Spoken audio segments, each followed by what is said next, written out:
बाबा, वडील बाहेरून खूप कडक दिसतात. बाबा दारात आले की आपण लगेच शांत होतो.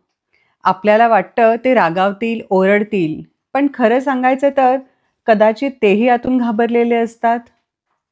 उद्या घर कसं चालवायचं? आपल्या मुलांना काय देणार?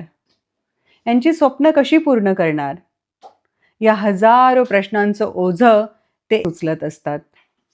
पुरुषांच्या भावना बहुतेकदा रागात दिसतात.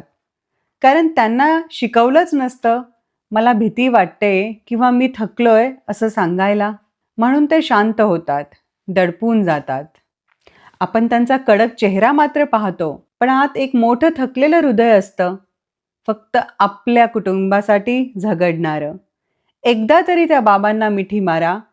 ते सांगणार नाहीत, पण त्यांनाही कुणाचा तरी आधार हवा असतो.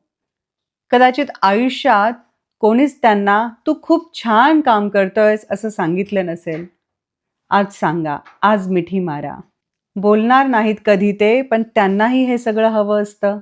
बाबा सगळ्यात मोठा आधार असतो.